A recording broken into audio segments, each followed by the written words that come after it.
friends. So in this video we shall start discussing unit number 4. Part A is runoff. So what is runoff? Runoff means draining or flowing of precipitation from a catchment area through a surface channel. It thus represents the output from the catchment in a given unit of time. So what is runoff? Runoff means draining or flowing of a precipitation from a catchment area through a surface channel. So consider a catchment area receiving precipitation. When precipitation occurs, rainfall occurs.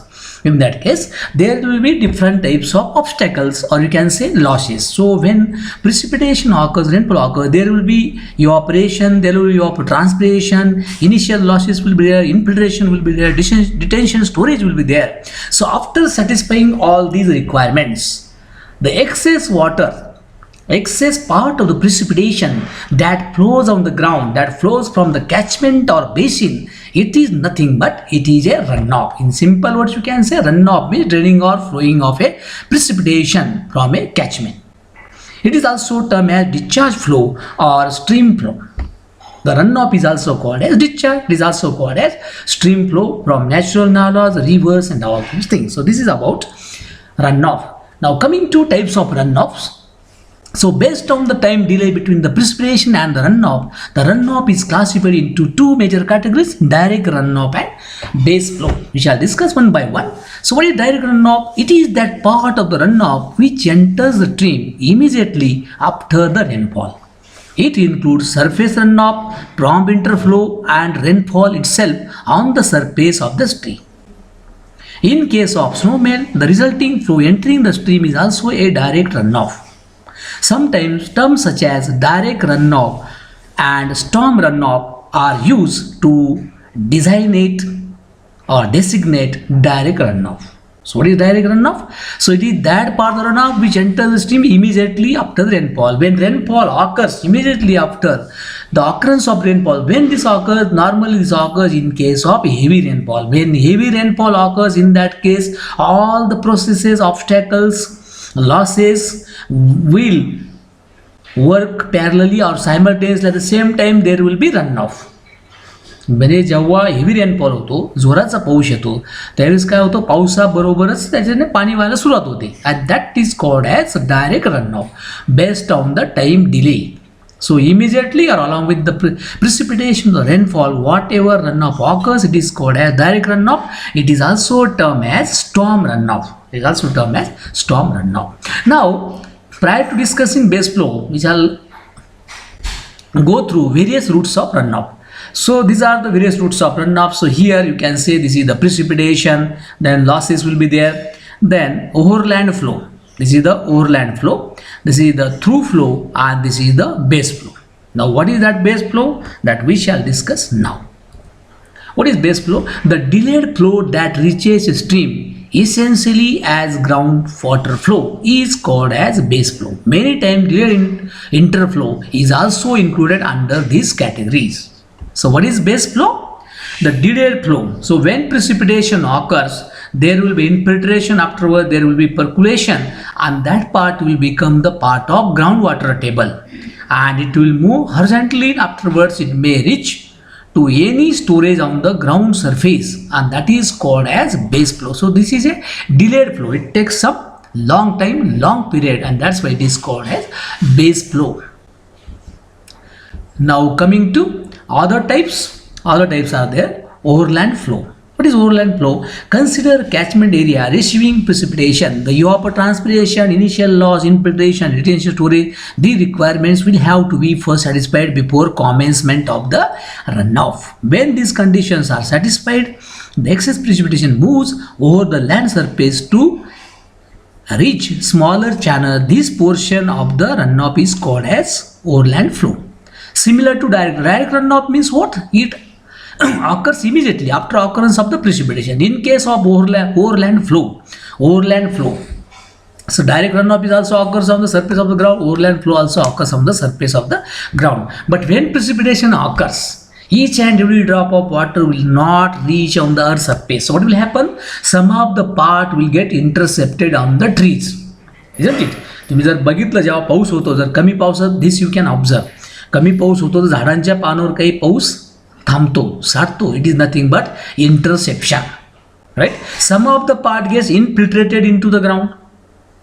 Some of the part is required to fill up the small storages on the ground. बरोबर आहे की नाही. गलीज असतात, छोटे छोटे holes असतात, pot holes असतात. Water is required to fill up it. The part of the precipitation is required to fill up. So after fulfilling all these requirements, these are called as losses. In fact, these are not the losses. This is the part and parcel of the environment. But these are treated as a losses. These are treated as a initial losses. So after satisfying all these initial losses, whatever amount, excess amount of water that flows on the surface of the ground, so it is called as overland flow. When these conditions are satisfied, there will be flow, there will be runoff. It is called as overland flow. Now coming to through flow. A part of the precipitation that infiltrates moves laterally through upper crust of the soil and returns to the surface at some location. A part of the precipitation that infiltrates, because infiltration occurs within the earth crust, topmost part. Percolation, it is occurs at a deeper level. A part of the precipitation that infiltrates moves laterally through upper crust of the soil and returns to the surface at some location away from the point of entry into the soil. And this component of runoff is known as interflow. It is also called as through flow. It is also called as storm flow, seepage flow, subsurface storm flow, or quick return flow, because it occurs immediately. Because this infiltration, it occurs within the earth crust, and when it flows horizontally, laterally, and reaches on the ground surface, then it is called as through. So this is all about various phases or various types of runoff. Now coming to factors affecting runoff. Runoff means what? A draining or flowing of a precipitation or water through the catchment is called as runoff. So what may be the various factors affecting it? So very first is precipitation characteristics, shape and size of the catchment, topography, geological characteristics, meteorological characteristics, character of the catchment surface, storage characteristics. So these are the various factors which are listed here. We shall discuss one by one. So very first is precipitation characteristics. What do you mean by precipitation characteristics? Means intensity of the precipitation, size of the precipitation, amount of the precipitation, duration of the precipitation. All these things combined together are called as precipitation characteristic. It is the most important factor for occurrence of runoff.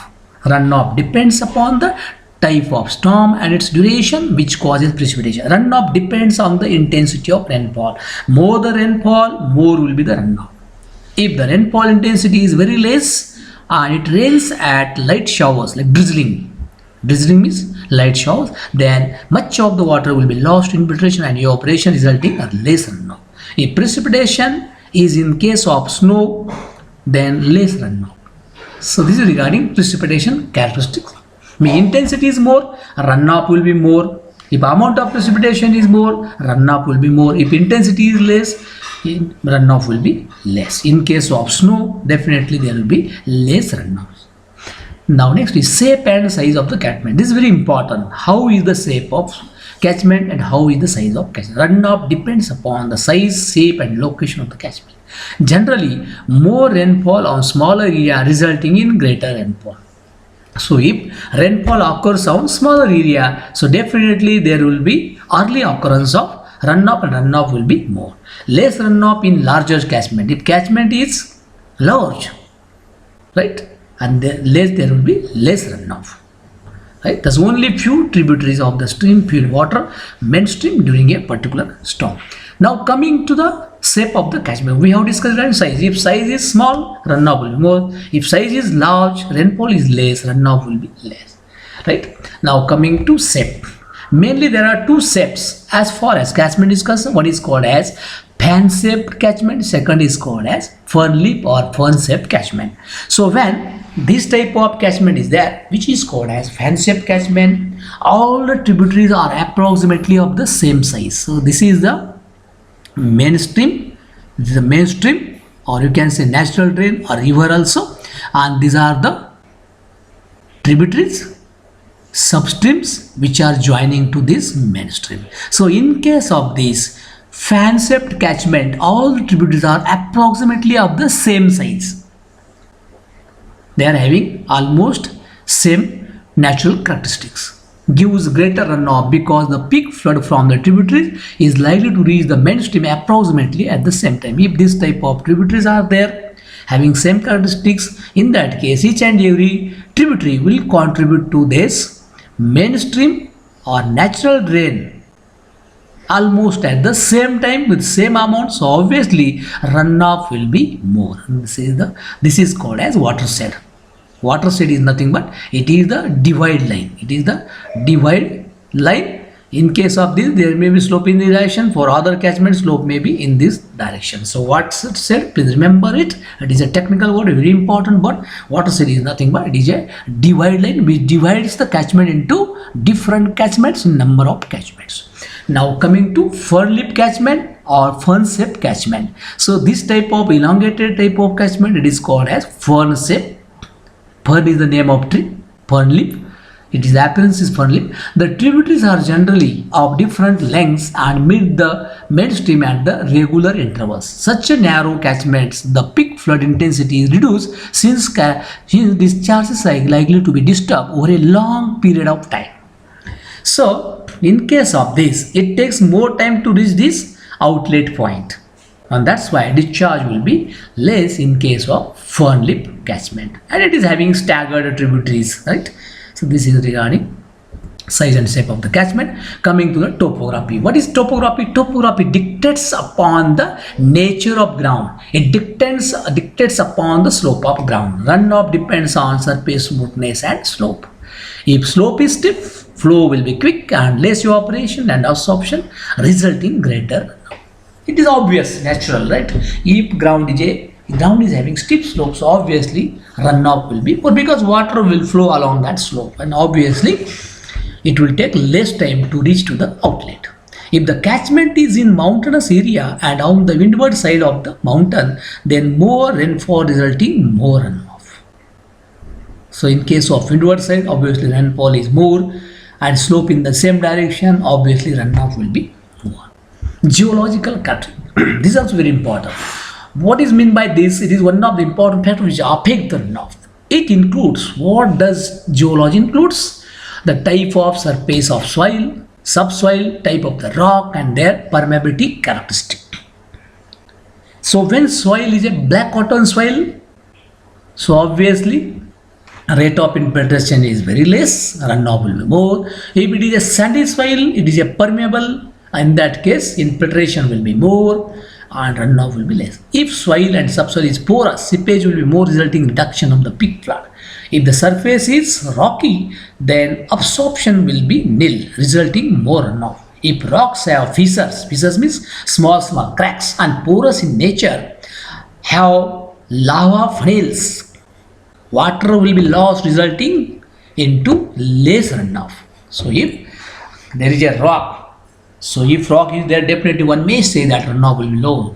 Less, so it is obvious, but if rock is having fissures, rock is having cracks, lava cracks, in that case, and if these are connected to each other, obviously there will be more loss of water and runoff will be less. Now coming to meteorological characteristics. What do you mean by meteorological characteristics?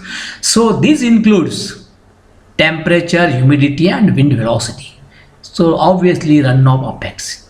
So all the meteorological characteristics are at higher level, so obviously runoff will be less. Now character of the catchment surface. This is also very important. Runoff depends upon the surface conditions, like whether it is a drain or undrained, it is having natural, cultivated or not, that matters. If the surface has no natural drainage, then absorption loss will be more. If more area of catchment is cultivated, resulting into a less runoff. Vegetal cover reduces the runoff in smaller storms. If vegetal cover is there, so obviously in that case, it will obstruct the water to flow, and there will be various types of losses, runoff will be less. So this is regarding character of the catchment surface. Now Next is storage characteristics. This is very important. The artificial storage such as dams, storages may be in terms of dams, weir, even check dams also there, and natural storage such as lake, ponds, etc. tend to reduce the peak flow. They also give rise to greater evaporation loss. So in the catchment, if storages are there, maybe artificial, maybe no, maybe natural, in that case it requires water to fill up it, and there are losses, and in turn runoff will be less. At the outlet at the gauging station, you will not find sufficient runoff. So this is all about runoff, types of runoff, factors affecting runoff. So in the next video, we shall discuss regarding the hydrograph